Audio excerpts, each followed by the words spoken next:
Welcome to Scribes and Songsters. I'm Veronique Mandel. This episode's guest is a familiar face on the Essex County music scene. Singer-songwriter Justin Latam was born and raised in Leamington and has been entertaining audiences since 2006. Known as the Barefoot Musician, Justin started like many artists, honing his craft outside of his day job. But in 2015, he decided to make music his full-time career. Since then, Justin has released both solo music and, more recently, music performed by his band, Justin Latam and the Stride. This rock and roll band is comprised of Justin along with James Staley, Brett Humber, and Benny Polotto. Here to tell us more about his group and his music is Justin Latam himself. How are you? Good. Thank you so much for having me. I've enjoyed hearing you perform in recent months, and you've been busy. And the one thing you can't miss when we watch you perform is your bare feet. Tell me about your bare feet and why. Well, I guess it kind of came naturally. Growing up, my mom was always barefoot at home, so we kind of just followed her along. And I just have this really vivid memory. So we were on well water. We lived out in the county, and sometimes the well would go dry, or for whatever reason, we need to go to the neighbor's house to get some water. And my mom would just go barefoot across, their rocky driveway, and I just follow along. And so ever since then, I've just loved it. And when I started playing music, it just felt comfortable. And so, yeah, off go the shoes. Do you have siblings? I have one sibling, yes. And did that sibling go barefoot? Not to the same extent. I'd say maybe I dove into it a little bit more, but. Yeah. Now, I go barefoot in the house, but I don't venture out. No. And of course, your first album was titled Barefoot, and you did that in 2015. Yeah, that was the one I released right around the time I decided to kind of stop doing the day job and pursue music full time. How did it go? Really well. I mean, I had kind of been working at music for a few years before then, so I already had, a lot of places where I was playing, and it was just it was natural. It was the time to make that transition, and yeah, it's been great. Now, after forming your rock band, Justin Latam and the Stride, your first song was performed at the Bank Theatre in no less than March 2020 in Leamington. Yeah. Talk about bad timing. We put the band together in 2019, and we put our first record. We put a lot into it, and then we had our release I think a week before the first lockdown. So it's a great time to start a band and put some music out. And but it was really, looking back, I was really fortunate. For the way things kind of played out, because it gave us an opportunity to really kind of just hang out and keep writing, and we decided to keep the creative momentum going, and I feel like we're all the better off for having to go through that. So now, some people created websites and they were performing on YouTube and things like that. Did you do any of that? Not really. There was a lot of people doing live streams and things like that. I did a few, but I kind of just used the time to kind of recharge and reevaluate things and just take it slow. Your music is not just rock. And I've heard you do your blend of folk and blues and jazz and pop and even some garage.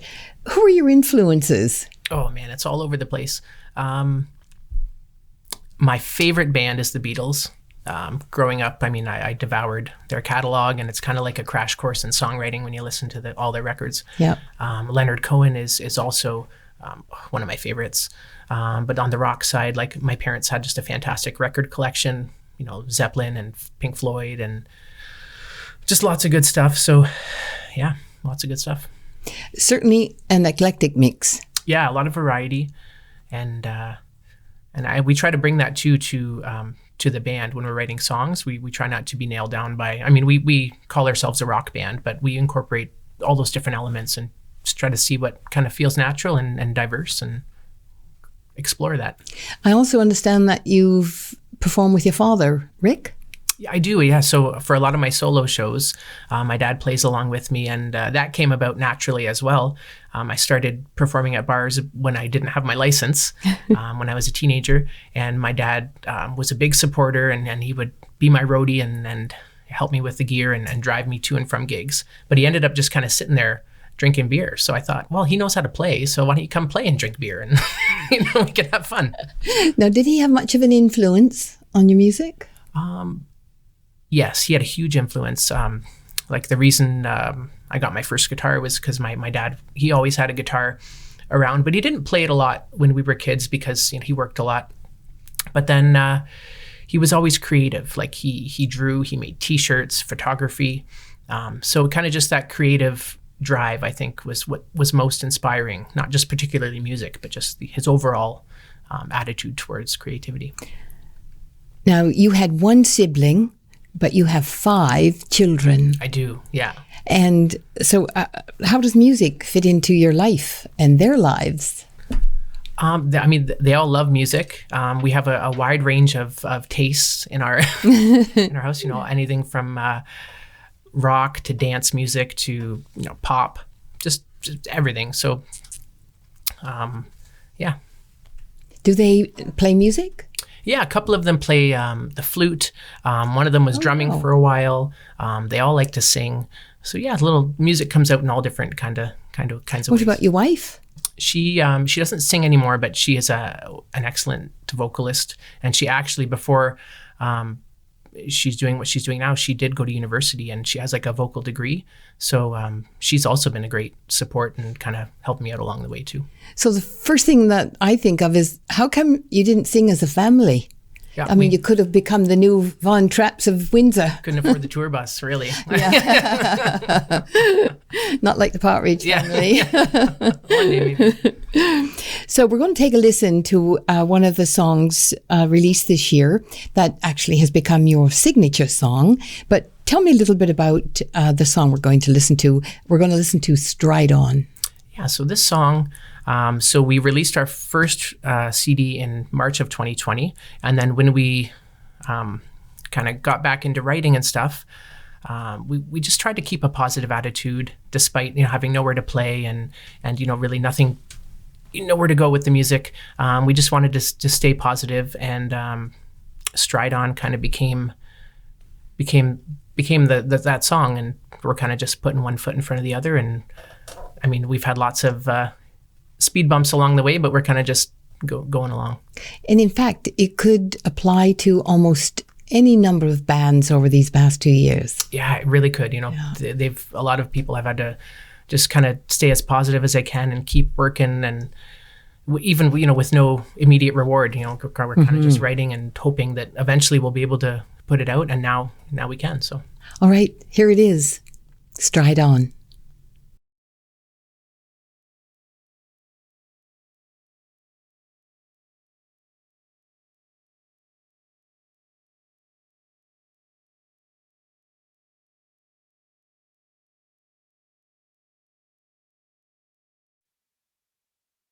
One, two, three.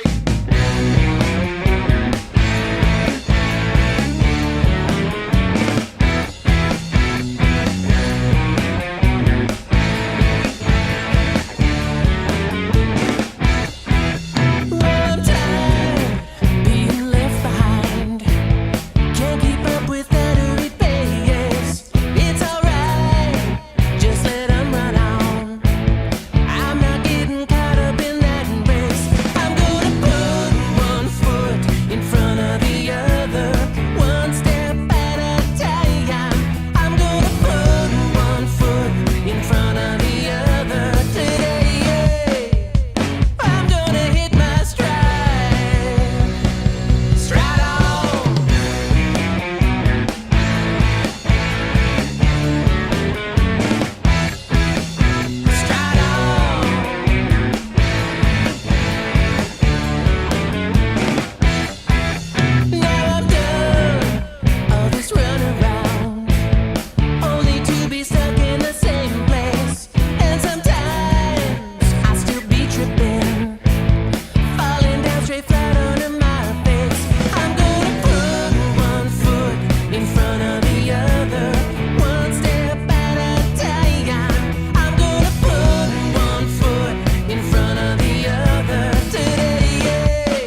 And that was Stride On by Justin Latam's band, Justin Latam and The Stride. And now joining us are a couple of other members of The Stride. Welcome, Brett Humber, Yes. and Benny Piloto. And the fourth member, James Daly, couldn't be here. Right. Yep. Okay, so what genre would you put that music in, The Stride? Benny? The song itself, pretty much just rock for me. Yeah. I would definitely say it is upbeat, and I do put some strong drum lines in there in the middle there. It's driving. It's driving. Yeah. It's driving. Yes. That's a good way of describing And no matter it. what, we are trying to get through things here, and that's what we really want to get across. Yeah. Yeah. And so, did I see you in bare feet and sock feet, you guys? We mix it up. Me, I'm usually always shoed. Shoot. Oh, you were shoed. Yeah. But I saw somebody in sock feet. Might have been me or James. Yeah. We all kinds of feet are welcome. Feet, sock feet. Feet inclusive. Yeah. We're feet, foot inclusive. I guess that's the diversity of this. Yeah, exactly. Okay, I know a lot about Justin. Tell me a little bit about you, Brett. Did you grow up here, and how did you get into music? Okay. I grew up here in Kingsville. And same was Justin's story. Started music at a young age, had music surrounding me, some talented folks. Nobody really in my family, but friends, neighbors, teachers, obviously, were a huge inspiration for me from my public school through my high school days here. So that was a great thing to have. And then basically I met Justin as I got into the recording world. So I started opening a recording studio, commercial recording studio. And Justin had approached me about the album Barefoot. So that's kind of where we first connected. And he just discussed a lot of the ideas and what he wanted to incorporate. And that was more a solo record. But he had also included Benny on some of those tracks. So everybody kind of started to find each other, although we hadn't formed the band at that point. Kind of found each other musically a little bit and had some kinship that kind of remained, I think, for a few years after. So, Had you been performing in a band or solo? yeah, I performed at a local band, Area 51. So we're still 28 years strong at the local scene and put our own records out and toured and did that stuff. But as I've got older and out of getting on the road, it was more about staying home. So that's when the recording studio thing really took off, because I got to still be creative and in my element, but just producing records and doing it right here in Kingsville. So A lot of changes in 28 years. absolutely. Yeah, Kingsville's not the same town I grew up in. Do you find it more difficult to get gigs, or is it easier to produce music because you don't have to just depend on the big recording companies? I think two parts of the question. The live and the touring is certainly a whole changed thing. Pandemic aside, it was even starting to change because there's so much demand entertainment right at home. So you can watch live concerts that sound and look fabulous right in your own home. But the producing music, I think, has been a great thing. Like, I was always a kind of a home producing guy. So although I have a commercial facility that can facilitate a lot of different types of recordings, I really kind of steer towards like a home recording basement garage feel, because I want bands to just feel like they're in their own space that they might be rehearsing at home. So it's kind of a laid back atmosphere, and I kind of downplay the equipment and the gear and let them kind of shine, let the bands shine. What about you, Benny? How'd you get started? Well, believe it or not, there was a local music studio in town at the time, and they were going door to door canvassing for their studio. And of course, my parents asked, would you like to play something? Now, they had something in mind, though, because, number one, growing up in an Italian home, right? We had more Italian folklore music going on and whatnot. And so, they asked, would you like the guitar? And I was like, no. How about the piano? No. How about the accordion? No. And there was one choice left, of course, that they didn't really want. And I said, I like the drums. That usually strikes horror in the hearts of parents. So it all started that way. And, if we went to, let's say, the Roma Club in Leamington and we'd watch bands, there was one particular group had this wonderful drum set that I loved watching. So it started there. And, throughout the years, through high school, there was, the music programs, or outside of school, there's always jamming somewhere. But I did also attend Humber College for a couple of years, and that was pretty cool. That gave me a pretty good outlook on things. But I came back here. I mean, I love this area. I truly do. And, I met with Justin actually before the Barefoot album. So we did stuff then. And, Brett, we've done a few things before. It's good stuff, and the teachers I had here were probably better, I felt, for me than the ones I had professionally at college. I loved it that way. They were great. They gave me the most positive things about life and and music itself and people in general. Keep music education in schools. Yeah, they need to. Yeah, for sure. More products of that. Yeah. All right, let's listen to another one of your songs. Songs are often inspired by relationships, and perhaps Ruby, a member of Justin's family, inspired this next song. Let's take a listen to Lost in the Shuffle, another single from Justin Latam and The Stride that looks at life from a dog's perspective. Here it is. Deal me in.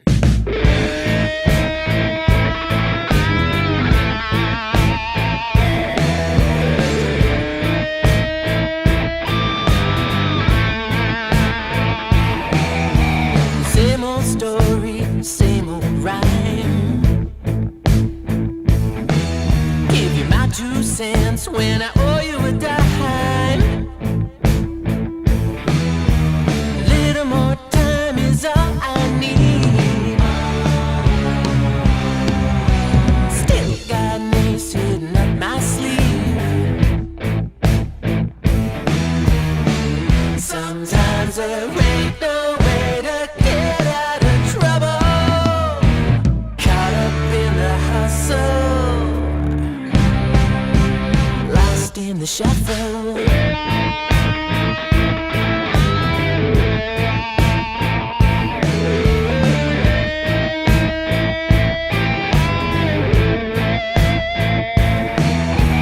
Same old song, same old dance.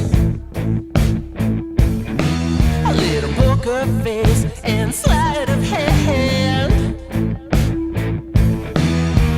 Keep your eyes on what's going down, or you'll tuck a tail and be run out of town.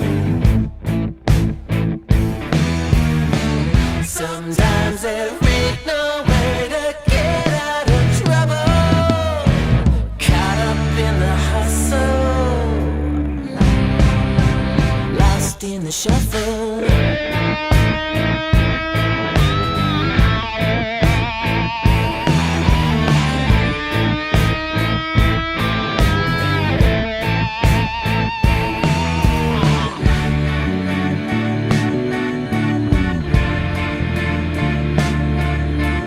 When the hand you dealt just isn't up to snuff, you can choose to fold, or you can learn to bluff. Gotta play it cool, don't let 'em see you sweat. If you do, next thing you'll be shuffled to the bottom of the deck.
Okay, so was Ruby an inspiration? I mean, my dogs are always a huge inspiration. I mean, that song was called "Lost in the Shuffle," and I often find like I'm a scatterbrain. I can be a little bit disorganized. Is he scatterbrain? He can be all over off the charts sometimes, but it all comes back around. But my dogs are always great reminders to, when I take them outside and they just want to play fetch, like just stay focused. Let's not get lost in the shuffle. Now, you have a very unique way of, instead of going door to door collecting, well, kind of, sort of, you ask for donations of empty beer and liquor containers. Yeah. So, I mean, my creativity, I have way more songs, that I want to put out than I do, funds to fund them, because it can add up when you're recording and you want it done professionally. So I was trying to get creative and find other ways to, raise money. And I thought, lots of people have piles of empties, and no one really likes taking smelly, dirty empties, putting them in their car and taking them to return them. So I thought, I can provide a service and raise some money. And it's been really successful. Like our first record was completely funded by empties. And then all of my other solo releases over the pandemic were also funded by empties. So, I mean, it's a pretty unique way of doing it. What did you guys think of it? Great idea. It got me playing. I thought his wife's not going to be happy with the smell in the car. Yeah. How much have you raised from bottles? In the thousands. I don't know an exact number, but I did the math one time. I took the average cost of a beer can, and I figured out that it would be taller than the CN Tower.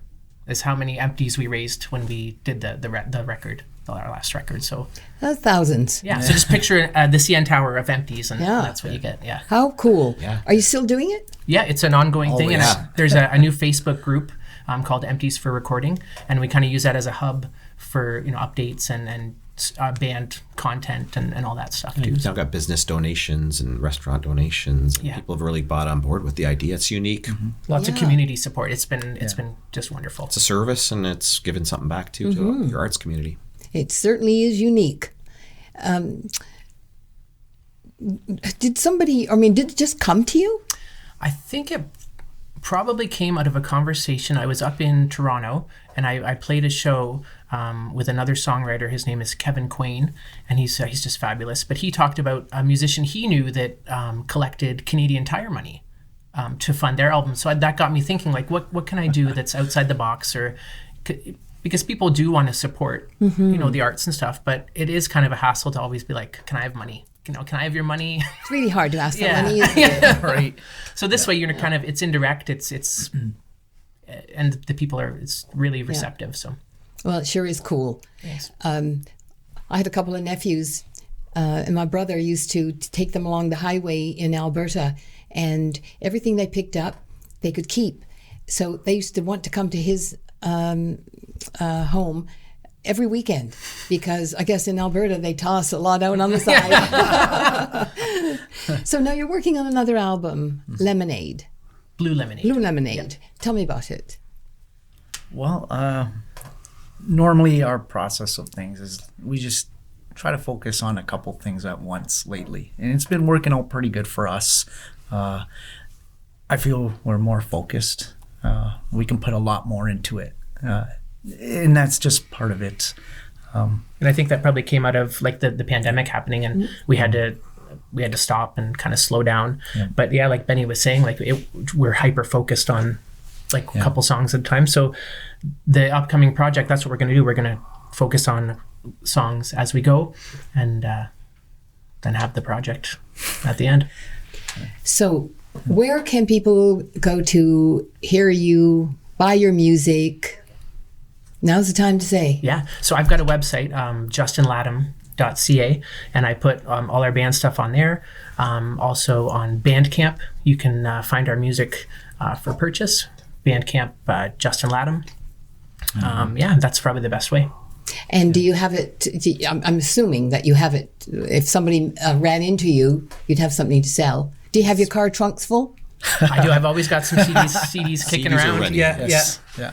They're everywhere. Yeah. And you have lots of relatives who have lots of copies. That's it. Oh, it Yeah. happens. Yeah. They're always first. Yeah. Well, thank you so much. Great. Benny and Brett, really nice to meet you. And it's lovely to see you again. Yeah, you too. Thank you so And much for best having of us. luck. I look forward to you seeing your next performance. Great. Awesome. Thank you. You're welcome. Well, that was fun, but that's all for this episode of Scribes and Songsters. Many thanks to our guest, Justin Latam, and his guys, and thanks to our Scribes and Songsters team, producer Liz Pettipies Phillips, technical producer and editor Gary Glass, social media manager Michelle Fortier, and consultant Brian Sweet. Grateful thanks to Tony Toldo and the Toldo Foundation, and to Neil and Tina Queering for their support. Thank you for watching. Hope to see you soon right back here on Scribes and Songsters. I'm Veronique Mandel. Bye for now.